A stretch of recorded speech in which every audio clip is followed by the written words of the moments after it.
Okay, freshmen, let's finish this up. Part 4. Let's finish book 5 of the Odyssey.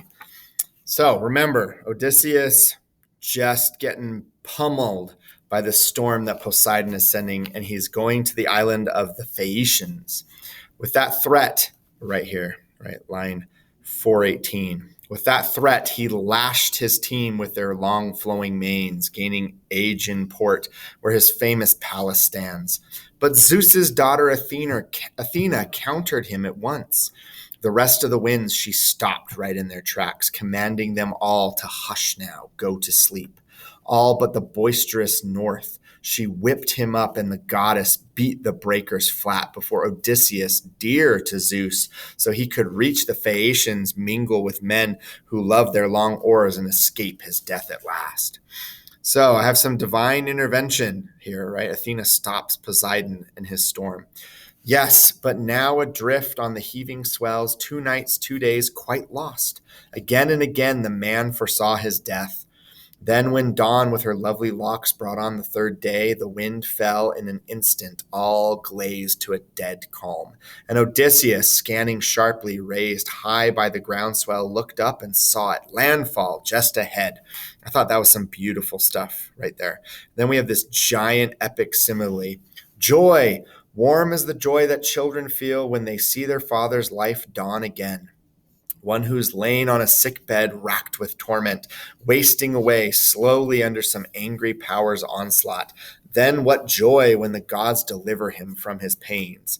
So we're comparing the joy that Odysseus feels to the joy of a child when their parent gets better, miraculously better. So warm Odysseus's joy when he saw that shore, those trees as he swam on, anxious to plant his feet on solid ground again.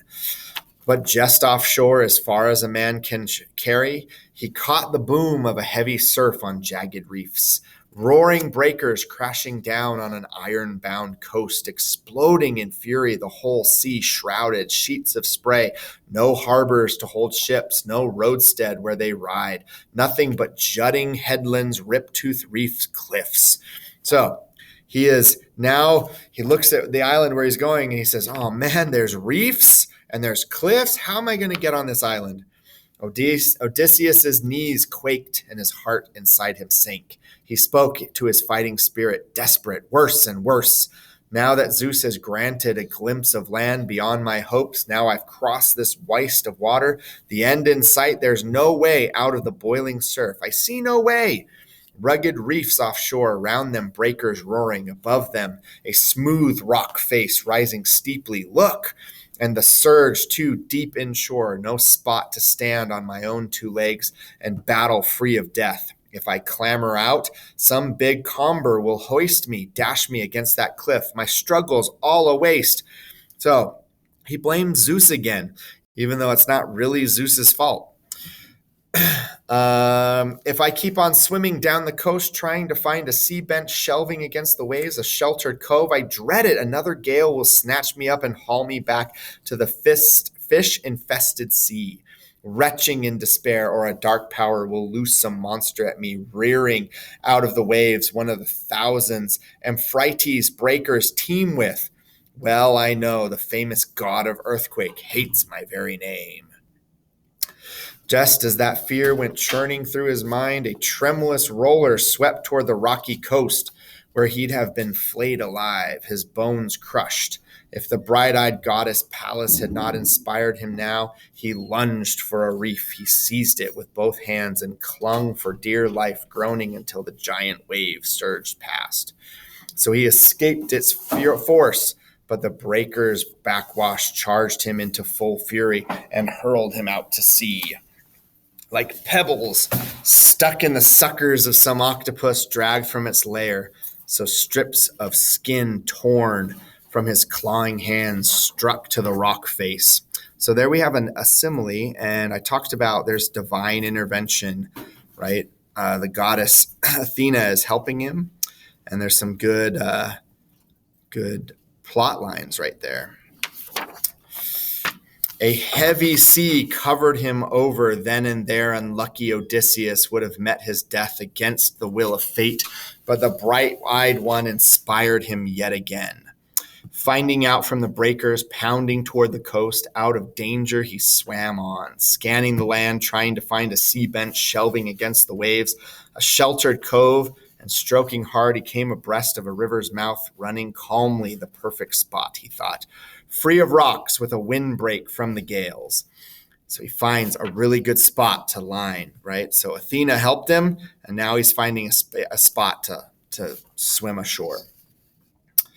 As the current flowed, right here, 489. As the current flowed, he felt the river's God and prayed to him in spirit. Hear me, Lord, whoever you are. I've come to you, the answer to all my prayers. Rescue me from the sea Lord's curse.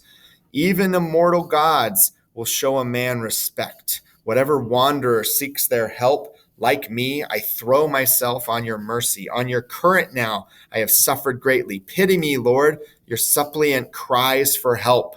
So he prays to a river god to save him from Poseidon. So he's swimming up this river. Save me. So the man prayed, and the god stemmed his current, held his surge at once, and smoothing out the swells before Odysseus now, drew him safe to shore at the river's mouth. His knees buckled, massive arms fell limp. The sea had beaten down his striving heart. His whole body swollen, brine aplenty gushing out of his mouth and nostrils. Breathless, speechless, there he lay, with only a little strength left in him. Deathly waves of exhaustion overwhelmed him now. I thought that was some beautiful description there, and he's on the verge of death. He lands on this island, and he's shipwrecked. He feels like he's going to die at any moment. But once he regained his breath and rallied back to life, at last he loosed the goddess's scarf from his body, dropped it into the river, flowing out to sea, and a swift current bore it far downstream, and suddenly Ino caught it in her hands. Oh yeah, remember he had that scarf that made him immortal? So maybe he wasn't that close to death. Struggling up from the banks, he flung himself in the deep reeds. He kissed the good green earth and addressed his fighting spirit, desperate still. So I asked myself, what is a fighting spirit? I think what he's going to do is give himself a pep talk, right? Man of misery, what next? Is this the end? If I wait out a long, tense night by the banks, I fear the sharp frost and the soaking dew together will do me in. I'm bone weary, about to breathe my last, and a cold wind blows from a river on toward morning. But what if I climb that slope, go for the dark woods, and bed down in the thick brush? What if I'm spared the chill, fatigue, and a sweet sleep comes my way? I fear wild beasts will drag me off as a quarry. But this was the better course, it struck him now. He set out for the woods, and not far from the water found a grove with a clearing all around, and crawled beneath two bushy olives sprung from the same root, one olive wild, the other well-bred stock. No sodden, gusty winds could ever pierce them, nor could the sun's sharp rays invade their depths, nor could a downpour drench them through and through. So dense they grew together, tangling side by side. Odysseus crept beneath them, scraping up at once a good wide bed for himself with both hands. A fine litter of dead leaves have drifted in, enough to cover 2 men over, even 3, in the wildest kind of winter known to man. Long enduring, great Odysseus, overjoyed at the sight, bedded down in the midst and heaped the leaves around him, as a man will bury his glowing brand in black ashes off on a lonely farmstead. No neighbors near to keep a spark alive, no need to kindle fire from somewhere else. So great Odysseus buried himself in leaves, and Athena showered sleep upon his eyes. Sleep in a swift wave delivered him from all his pains and labors, blessed sleep that sealed his eyes at last. All right, he made it to the island of Phaeacia. And so I talked about here that it's symbolic that Odysseus is resting between these 2 olive trees. There's an epic simile right here, and then Athena helps him sleep. So that's a divine intervention. Okay, we did it. We read through all of book 5. Hopefully you got your annotations written down. If you need to go back and rewatch something, that'd be fine. And be ready to discuss this when we get to class. Bye.